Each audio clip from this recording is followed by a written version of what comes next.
Hello everyone, स्वागत है आप सभी का ग्रामर की जो लाइव क्लासेस चल रही हैं उनमें। ठीक है, हमने नाउन और प्रोनाउन पिछली क्लासेस में खत्म कर दिया। कम से कम हमने 5 से 6 लेक्चर्स किए थे नाउन के और 7 लेक्चर्स हमने किए थे प्रोनाउन के, और ये दोनों ही जो टॉपिक्स थे हमारे पार्ट्स ऑफ स्पीच के वो इन पिछली क्लासेस में जो है वो हम कवर कर चुके हैं। और आज बारी आ गई है, किसकी बारी आ गई है? आज बारी आ गई है वर्ब की। वर्ब का मतलब क्या होता है? वर्ब होती है क्रिया।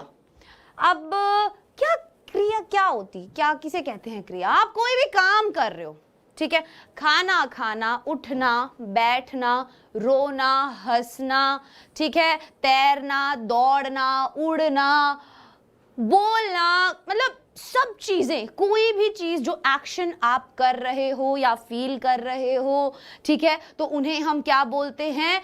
क्रिया बोलते हैं। बस इतनी सी बात है। मैं दौड़ रहा हूं तो दौड़ना क्रिया हो गई, मैं खा रहा हूं तो खाना क्रिया हो गई, ठीक है, मैं बैठा हूं तो बैठना क्रिया हो गई, सो रहा हूं तो सोना क्रिया हो गई। कुछ भी नहीं है वर्ब, इतनी सी बात है और ज्यादा बड़ा टॉपिक भी नहीं है, लेकिन बहुत ही इंपॉर्टेंट है, बहुत ही महत्वपूर्ण सिग्निफिकेंट टॉपिक जो है वर्ब माना जाता है। क्यों? क्योंकि हर एक वाक्य में वर्ब जो है वो जरूर होती है। हर एक वाक्य में वर्ब जो है जरूर होती है, ठीक है, एडजेक्टिव हो ना हो, एडवर्ब हो ना हो, बाकी चीजें हो ना हो, लेकिन क्रिया जो है वो आपको हर एक सेंटेंस में देखने को मिल जाएगी। अब जो चीज हर एक वाक्य में है उसके बारे में तो हमें जानना पड़ेगा। कितने तरीके की क्रियाएं होती है, किस क्रिया को क्या बोलते हैं, किस क्रिया के साथ ऑब्जेक्ट चाहिए, सब्जेक्ट चाहिए, प्रेडिकेट क्या होता है, सब चीजें, सब कुछ पढ़ेंगे अपन। ठीक है, शुरू करें हमारा लेक्चर। कोई दिक्कत, कोई परेशानी? नाउन और प्रोनाउन वाले जितने भी नोट्स मैंने आपको दिए हुए हैं वो लगातार रिवाइज करने हैं। पुराने नोट्स को भूल नहीं जाना कि अच्छा ये पढ़ लिया, पहले भी पढ़ा था। भूलना क्यों नहीं है?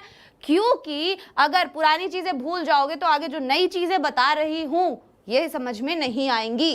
अब आपको वर्ब पढ़ाते पढ़ाते ये थोड़ी बताऊंगी मैं कि ये प्रोनाउन है इसमें, ये नाउन है इसमें, या तुम्हें याद है या नहीं। फिर बोलोगे मैम प्रोनाउन क्या होता है। ये काम बिल्कुल नहीं करना है। सीरियसली पुराने सारे नोट्स जो हैं वो पढ़कर आने हैं क्लास में। नहीं पढ़े हैं क्लास में आने से पहले तो क्लास के बाद पढ़ो, ठीक है। अगर ग्रामर सीखनी है तो, अगर सारे क्वेश्चंस जो ग्रामर के आते हैं एग्जाम में वो अच्छे से करने हैं तो, ठीक है, और नहीं करने, नहीं मार्क्स लाने तो वो आपकी मर्जी है, ठीक है। चलो क्रिया शुरू करते हैं। अब क्रिया क्या होती है? जो शब्द, जो भी वर्ड या जो भी शब्द कुछ करने या होने का बताएं, कुछ करने या होने का बोध कराएं, तो वो बता दिया मैंने। करने या होने का बोध कैसे कराते हैं? कि कोई भी एक्शन हो रहा है, कोई भी इवेंट हो रहा है, कोई भी डूइंग मतलब कोई काम कर रहा है, ठीक है, तो वो सब किस में आता है बच्चों? वर्ब। उसे केवल क्रिया कहा जाता है। अब मेरे को बताओ कि क्रिया जो है वो पता चल गई क्या होती है, उसके पार्ट्स तो बाद में देखेंगे, पहले ये पता होना चाहिए क्रिया पता चल गई, ठीक है। मैं यहाँ पर लेक्चर आपको दे रही हूं तो मेरा ये जो लेक्चर डिलीवर करना है तो ये क्या है? डिलीवर यहाँ पर क्या है? वर्ब है, एक्शन है ना। एक तरीके से मैं क्या कर रही हूँ? कोई काम ही कर रही हूँ ना। अगर मैं सो जाऊं यहाँ पर तो सोना क्या है? सोना भी एक क्रिया है, ठीक है। तो हमें पता चल गया, मैंने सीधी सीधी भाषा में आप लोगों को बता दिया कि भाई वर्ब क्या होता है। अब इसमें ना बहुत सारे होते हैं, जैसे transitive, intransitive, main verb, helping verb, modal verb, regular verb, irregular verb.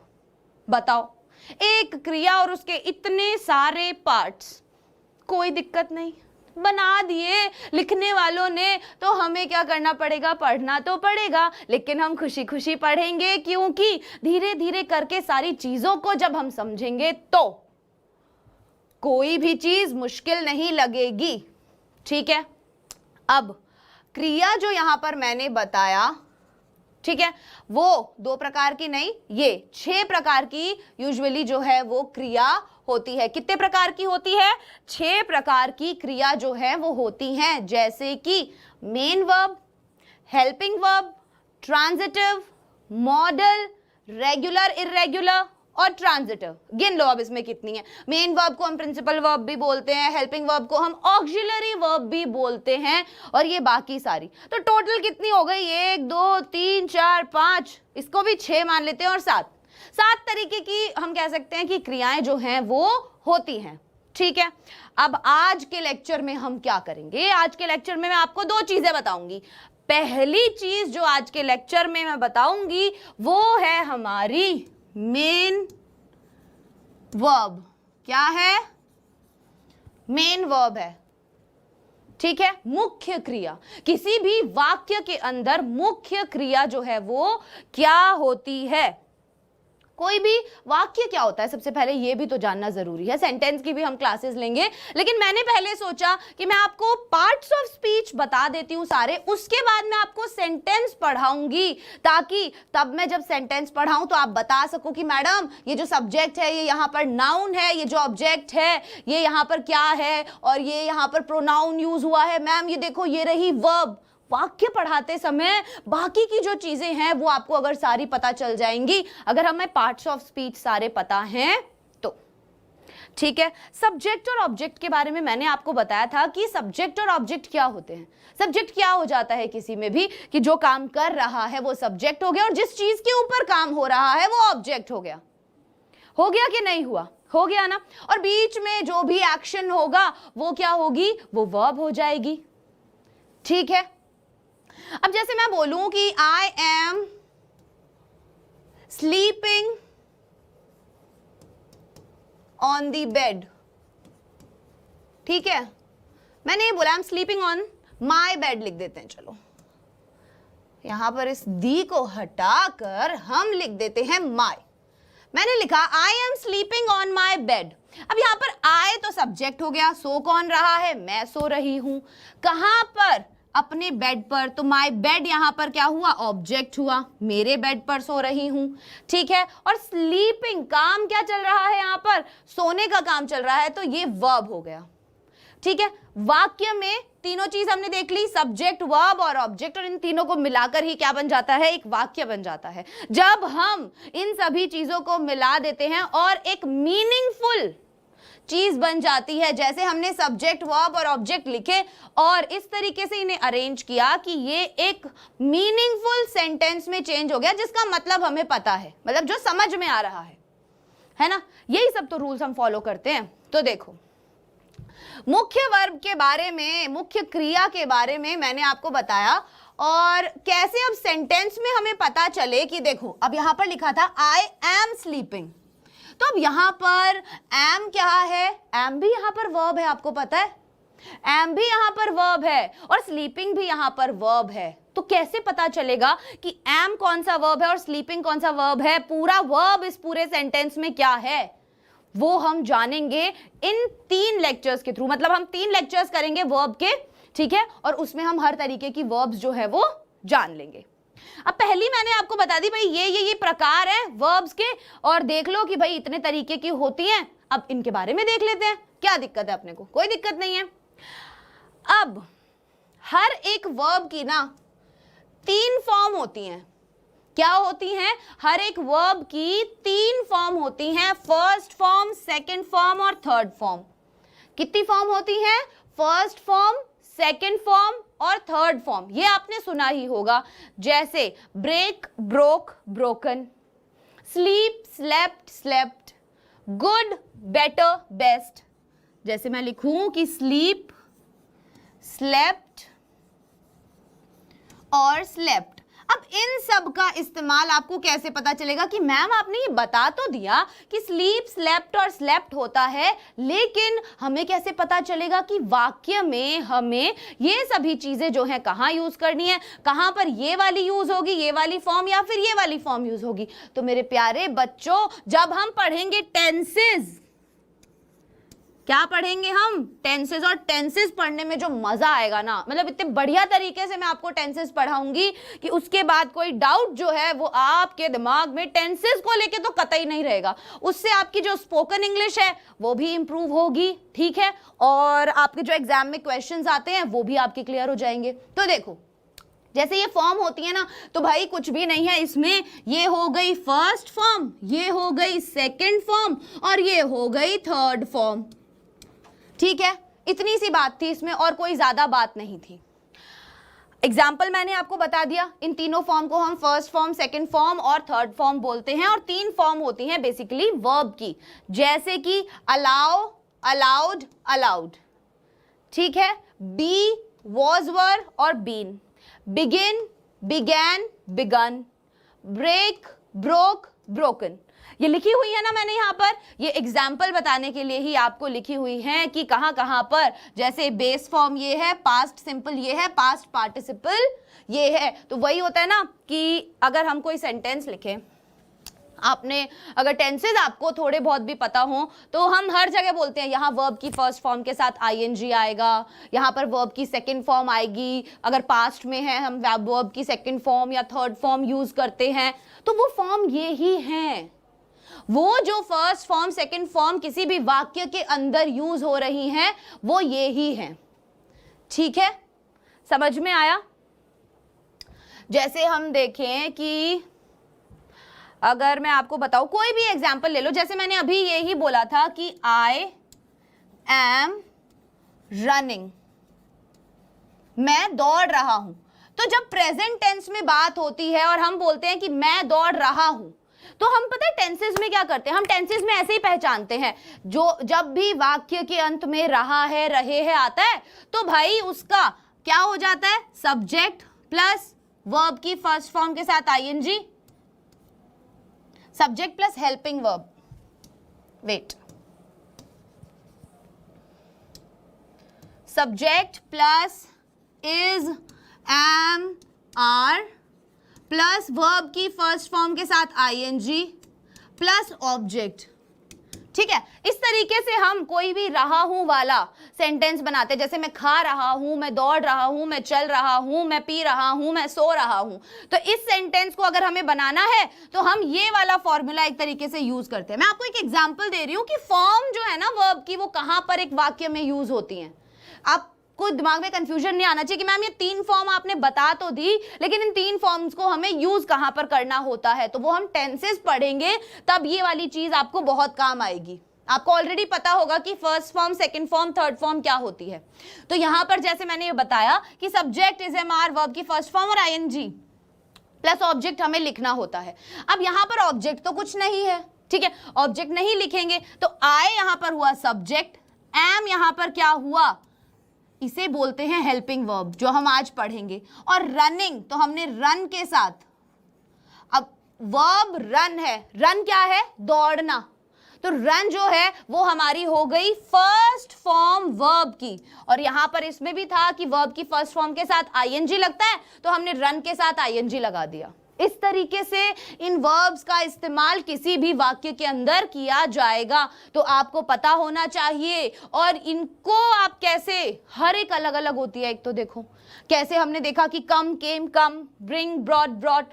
तो जितनी ज्यादा वर्ब्स आप इस तरीके से, जितनी ज्यादा फॉर्म ऑफ वर्ब्स है ना, ये आपको तो याद ही करनी पड़ेगी। इनकी कोई ट्रिक, कोई तरीका इस तरीके का नहीं है। ठीक है, आपको क्या करना पड़ेगा, इन सभी को याद ही करना पड़ेगा। और केवल इतनी ही वर्ब नहीं है, वर्ब तो बहुत तरीके की हैं। ठीक है, तो हमें फॉर्म्स ऑफ वर्ब पता चल गई कि भाई फॉर्म्स ऑफ वर्ब इस तरीके की होती हैं, तीन फॉर्म होती हैं। और वर्तमान काल, भूतकाल और भविष्य काल में अलग अलग इस्तेमाल होती हैं। कहीं पर वर्ब की फर्स्ट फॉर्म, कहीं पर सेकंड, किसी पर थर्ड। ठीक है, तो समझ में आ गई ये बात, यहां पर कैसे वर्ब जो है वो पता चलती है। अब हम देख लेते हैं, ये कुछ वर्ब्स मैंने यहां पर लिखी है जिससे आपको पता चल जाए कि हाँ भाई इस तरीके से वर्ब जो है हमें देखनी है। और अगर हो सके तो दिन में 10 से 15 फॉर्म्स ऑफ वर्ब जो है वो आप जरूर याद करो, जिससे आपकी जितनी भी फॉर्म्स है ना, वर्ब्स हैं, वो एटलीस्ट आपको उन सबकी फॉर्म पता हो कि भाई ये फर्स्ट फॉर्म है, ये सेकंड फॉर्म है, ये थर्ड फॉर्म है ना। चलो अब देखो, बात कर लेते हैं सबसे पहले मेन वर्ब की। फॉर्म ऑफ वर्ब मुझे पता चल गया, मैम क्रिया क्या होती है पता चल गया, वाक्य में किस तरीके से आगे जाके हमें यूज करनी है वो भी मुझे थोड़ा सा समझ में आ गया। और अब बच्चों हम बात करेंगे मुख्य क्रिया की। किसकी बात करेंगे? मुख्य क्रिया मतलब कि मेन वर्ब की आज हम बात करेंगे।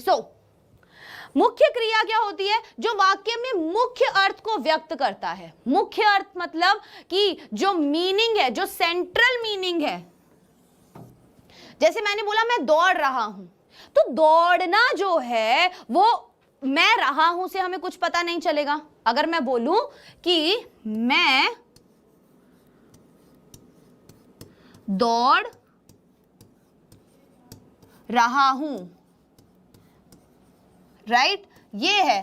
तो इसमें अगर हम ये वर्ब निकाल दें, ये दौड़ जो है वो निकाल दें, तो वाक्य में कुछ पता चला? कुछ बचा? कुछ भी नहीं बचा। हमें पता ही नहीं चलेगा वाक्य में क्या हो रहा है। तो ये जो सेंट्रल आइडिया बताती हैं किसी भी सेंटेंस का, सेंट्रल मीनिंग बताती हैं कि मेन चीज क्या हो रही है किसी भी वाक्य में, उसे हम बच्चों मेन वर्ब बोलते हैं। ठीक है, जैसे ईट मतलब खाना, गो मतलब जाना, कम मतलब आना और ड्रिंक मतलब पीना, डाई मतलब मरना, रहना, खेलना। ना ना ना ना ना ना, इससे आप जान सकते हो दौड़ना, उठना, खेलना, बैठना, रोना, धोना, सब चीजें ये क्या है? मेन वर्ब की तरह आप इन्हें पहचान सकते हो किसी भी वाक्य के अंदर। अब बताओ यहां तक समझ में आया? मेन वर्ब का थोड़ा सा इसके एग्जांपल्स बताऊंगी तो फिर उसके एग्जांपल से आपको और भी ज्यादा क्लियर हो जाएगा। ठीक है, जल्दी से मुझे बताओ अगर आज समझ में आया है अभी तक का ये, तो फटाफट फटाफट फटाफट मुझे बताया जाए। देखो, Anthony is throwing the football. Anthony क्या कर रहा है? फेंक रहा है। तो थ्रोइंग क्या हुआ? मेन वर्ब हुई, क्योंकि इससे हमें क्या पता चल रहा है? मुख्य सेंट्रल मीनिंग पता चल रहा है। किसका? वाक्य का। Anthony is the football, Anthony football है, ये तो कुछ भी नहीं हुआ ना, नहीं पता चला इससे क्या मतलब, क्या एंथनी फुटबॉल हो सकता है क्या? नहीं हो सकता। इससे हमें पता चला मेन एक्शन, जो एक्शन था, जो क्रिया थी, वो क्या हो रही थी कि वो बॉल को फेंक रहा था, है ना। शी एक्सेप्टेड द जॉब, उसने जॉब ऑफर जो उसके पास आया था उसने वो स्वीकार कर लिया। तो अगर हम एक्सेप्टेड यहां से हटा दे तो ये सेंटेंस क्या बच जाएगा? She the job offer. कोई मतलब बचा इसका? नहीं बचा ना। क्या मतलब बचा? शी दी जॉब ऑफर, वह जॉब ऑफर, नहीं बचा, कुछ भी नहीं बचा। लेकिन एक्सेप्टेड से हमें पता चला मेन मीनिंग सेंटेंस का कि उसने क्या किया? जॉब को एक्सेप्ट किया, स्वीकार किया। क्लियर है? समझ में आया मेन वर्ब क्या होती है?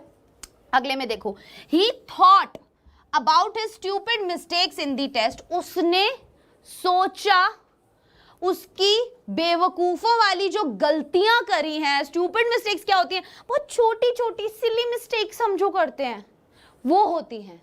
तो वो कह रहा है कि ही थॉट, उसने सोचा, किसके बारे में? उसकी बेवकूफों वाली जो मिस्टेक्स उसने की थी उसके बारे में सोचा। तो बच्चों यहाँ पे थॉट अगर नहीं होता, थॉट यहां से हम हटा देते तो ही about his stupid mistakes in the test, कोई मतलब निकला इस बात का? कोई भी मीनिंग निकला इस बात का? कोई मीनिंग नहीं निकला ना। तो इसीलिए ये जो है ये यहां पर क्या है? मेन वर्ब है, क्योंकि इससे हमें क्या पता चल रहा है? सेंट्रल मीनिंग, मुख्य सेंट्रल मीनिंग जो है हमें वाक्य का यहां पर पता चल रहा है। तो इसीलिए ये क्या है? यहां पे मेन वर्ब है। नेक्स्ट देखते हैं, John visited his friend for a while and then went home. John जो है वो मिला अपने एक दोस्त से थोड़े समय के लिए, एंड देन वेंट होम, और उसके बाद वो घर चला गया। तो विजिटेड अगर यहां नहीं होता तो क्या बचता? John his friend for a while and then went home. कुछ नहीं पता चलता हमें कि यहां पर वाक्य में क्या हुआ है। क्या किया जॉन ने? विजिट किया। तो विजिट क्या हुआ यहां पर? Main verb. Usually main verb subject के तुरंत बाद आती है। एक बात का ध्यान और रखना, पहचानने का तरीका क्या है? पहचानने का तरीका कि मेन वर्ब जो है, अरे ये रहा, हाँ, मेन वर्ब सब्जेक्ट के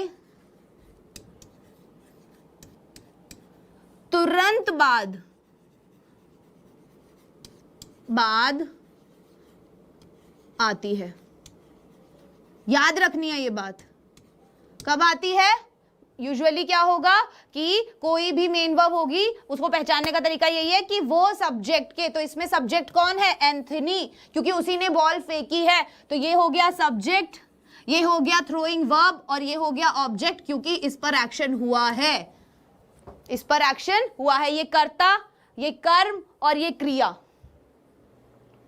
आ गया समझ में? क्लियर हो गई बात? नेक्स्ट में ये सब्जेक्ट, एक्सेप्टेड मेन वर्ब और जॉब ऑफ अ ऑब्जेक्ट। इस तरीके से हम क्या करेंगे, सभी सेंटेंसेस में पता लगा सकते हैं। आई होप आपको समझ में आया कि सब्जेक्ट, मेन वर्ब और ऑब्जेक्ट क्या है, मेन वर्ब की क्या जरूरत होती है एक सेंटेंस में। जैसे आखिरी सेंटेंस देखे तो यहां पर भी डॉग के तुरंत बाद रैन है, जॉन के तुरंत बाद विजिटेड है, ही के तुरंत बाद थॉट है, शी के तुरंत बाद एक्सेप्टेड है और एंथनी के तुरंत बाद यहां पर थ्रोइंग है। लेकिन इधर अगर देखें तो इज का यूज भी हुआ है इस सेंटेंस में, एंथनी इज, तो यहां पर इज क्या है? देखो, इज यहां पर है हेल्पिंग वर्ब। अब हेल्पिंग वर्ब क्या होती है मैम, ये कहां से आ जाती है? ठीक है, मैंने बता, सभी में नहीं होगा ऐसा कि सब्जेक्ट के तुरंत बाद आ जाए, बहुत सी जगह भी ऐसी होंगी, लेकिन अक्सर ऐसा होता है। इंग्लिश में कोई भी, जैसे आप केमिस्ट्री पढ़ते हो, केमिस्ट्री में कितने सारे एक्सेप्शंस होते हैं, हर जगह वो रूल अप्लाई नहीं होता ना, तो वही चीज इंग्लिश में होती है कि हर जगह सेम रूल अप्लाई नहीं होता, लेकिन इससे हमें थोड़ा इजी हो जाता है ये जानना कि भाई मेन वर्ब जो है वो कौन सी है। हाँ, अगर सब्जेक्ट के तुरंत बाद आ रही है तो यहां पर वो मेन वर्ब हो जाएगी। ठीक है, समझ में आई यहां तक बात, या अभी भी कोई कंफ्यूजन चल रहा है दिमाग में? अगर कोई भी कंफ्यूजन चल रहा है तो फटाफट से मुझे बताओ ताकि हम इसके आगे पढ़ सके। क्या बताया मैंने? फॉर्म्स ऑफ वर्ब बता दी आपको, अभी तक 3 फॉर्म होती हैं वर्ब की। ठीक है, मेन वर्ब बता दी, और हमने क्या बताया, अब हम आगे हेल्पिंग वर्ब के बारे में भी पढ़ेंगे। तो आज की क्लास हमारी बेसिकली मेन वर्ब और हेल्पिंग वर्ब के ऊपर है। ठीक है, आगे बढ़ें। देखो, यही वाली चीज मैंने आपको अभी बताई थी कि to find the main verb, main verb ढूंढने के लिए एक वाक्य में क्या याद रखें कि अ मेन वर्ब विल यूजुअली, अक्सर, हमेशा नहीं लिखा मैंने यहां पर, मैंने क्या लिखा कि एक मेन वर्ब जो है वो अक्सर सब्जेक्ट के बाद में आएगी, और वो क्या बताएगी, कोई भी एक्शन बताएगी। जैसे पिछले वाले सेंटेंस में एक्शन क्या था, थ्रोइंग एक्शन था। ठीक है, तो ये एक्शन हो गया। इमोशन बताएगी, आइडिया बताएगी, या फिर स्टेट ऑफ बीइंग बताएगी। ठीक है, जैसे स्लीपिंग, वो क्या हो गया, एक स्टेट ऑफ बीइंग हो गया कि भाई वो सो रहा था। ठीक है, एक्शन क्या था, थ्रोइंग एक एक्शन था, उसने फेंका। ठीक है, और इमोशंस में क्या हो जाता है, इमोशंस में हो जाता है, जैसे हम कह सकते हैं कि थॉट, जैसे पिछले वाले सेंटेंस में हमने थॉट बोलता है कि ही थॉट, तो वो एक मतलब वो तो था, तो एक क्रिया ही थी कि भाई हाँ उसने सोचा। लेकिन इमोशन में यहां पर क्या आएगा, जैसे हम कह सकते हैं ही फेल्ट बैड, तो यहां पर फेल्ट जो है वो क्या होगा, एक क्रिया होगी कि उसे भाई बुरा लगा। राइट, तो इस तरीके से क्या होगा, हम वर्ब को पहचान सकते हैं किसी भी सेंटेंस के अंदर, और यूजुअली वो सब्जेक्ट के बाद में पाई जाती हैं, मेन वर्ब। ठीक है, अब बात करते हैं हेल्पिंग वर्ब की। यहां क्या लिखा है, हेल्पिंग वर्ब की बात करते हैं कि हेल्पिंग वर्ब मैम क्या होता है। सहायक क्रिया एक तरीके से इन्हें बोला जाता है। हेल्प मतलब सहायता करना, तो जो क्रिया सहायता कर रही है वो हो गई हेल्पिंग वर्ब। अब सहायता किस तरीके से की जाएगी, देखो, हेल्पिंग वर्ब बेसिकली मुख्य क्रिया को निश्चित समय के काल के अनुसार वाक्य में सहायता करती है। काल के अनुसार मतलब अगर हम बात करें वर्तमान काल की, किसकी, प्रेजेंट टेंस की, तो प्रेजेंट टेंस में is, am, are, right, has, have, ये वाली क्रिया यूज होती है। ये सब क्या है, प्रेजेंट टेंस की हेल्पिंग वर्ब है। पास्ट टेंस की हेल्पिंग वर्ब अलग हो जाएंगी, जैसे होगा was, were, had। ये क्या हो गई, पास्ट टेंस की हेल्पिंग वर्ब हो गई। था, was मतलब था, थे, ठीक है। तो इज एम आर मतलब है, रहा होगा, इस तरीके से, रहा है, इस तरीके से, ठीक है। तो ये जो हेल्पिंग वर्ब होती है ना, वो किसी भी वाक्य में क्रिया की मदद करती हैं उसके काल के अनुसार वाक्य को बनाने में। कि अगर मैं एक वाक्य में बात करूंगी वर्तमान काल की कि भाई मैं खाना खा रहा हूं, तो ये बात किसकी हुई बच्चों, वर्तमान काल की बात हुई कि मैं खाना खा रहा हूं। आई एम ईटिंग फूड, मैंने बोला मैं खाना खा रहा हूं। देखो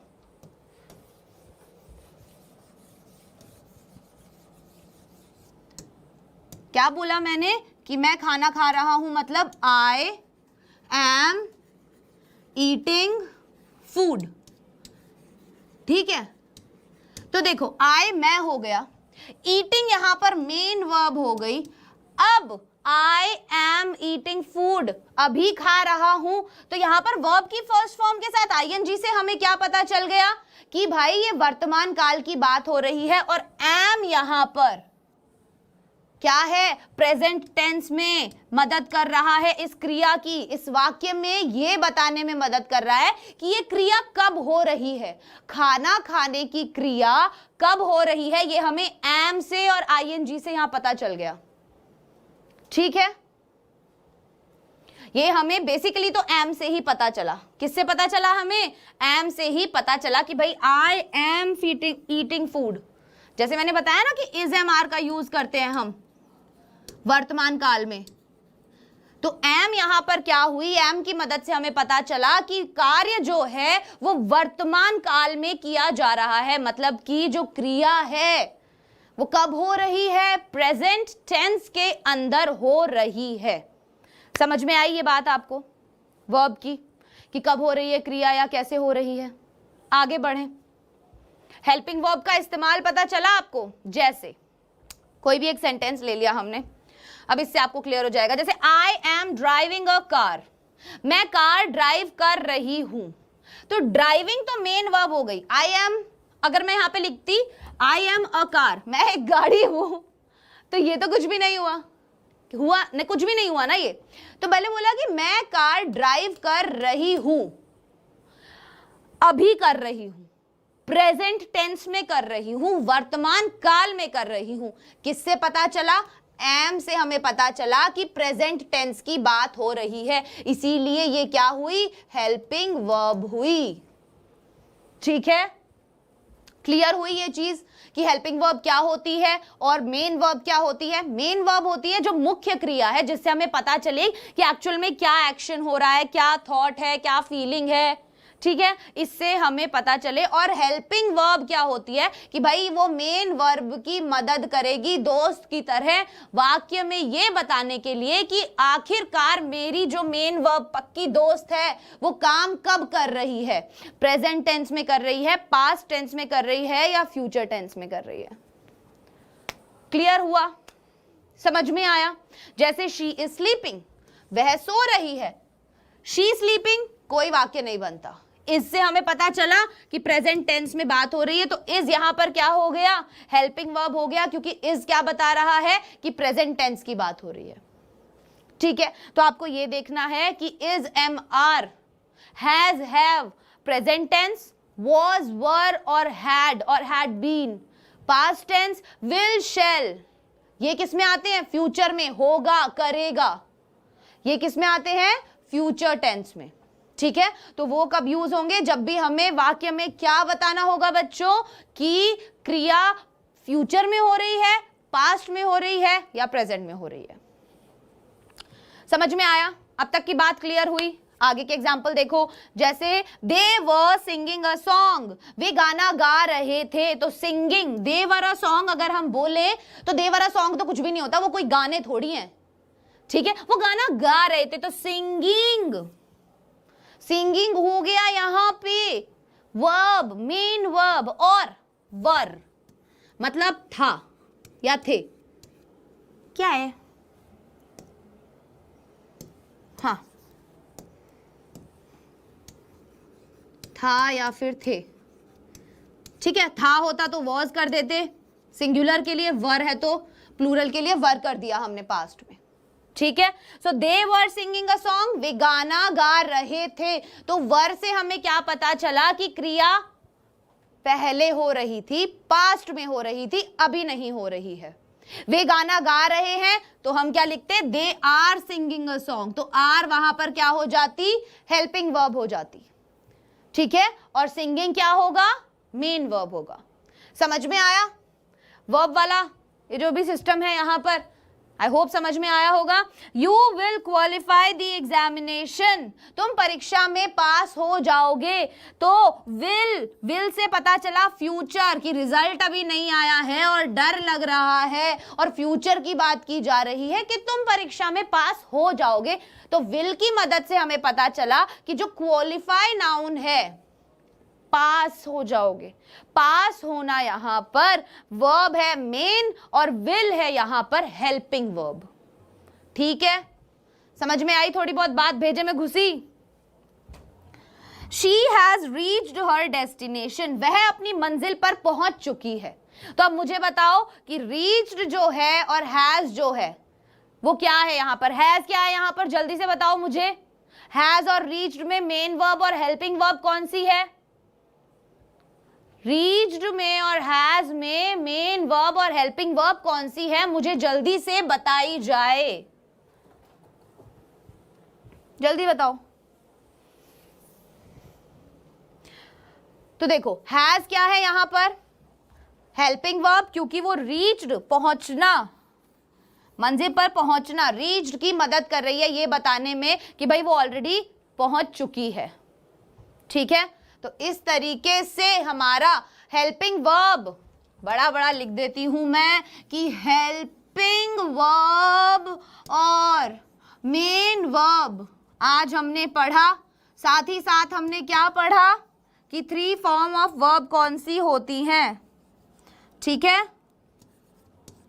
3 फॉर्म ऑफ वर्ब कौन सी होती हैं, फर्स्ट फॉर्म, सेकंड फॉर्म और थर्ड फॉर्म, ठीक है। जैसे हैज हैव के साथ हमने क्या लगाई अभी पिछले सेंटेंस में, वर्ब की थर्ड फॉर्म लगा दी, रीच रीच्ड रीच्ड, ठीक है। तो अगर आपको थर्ड फॉर्म नहीं पता, इसीलिए कह रही हूं वर्ब की फॉर्म्स जो है वो डेली 10 से 15 याद करनी शुरू कर दो, ठीक है।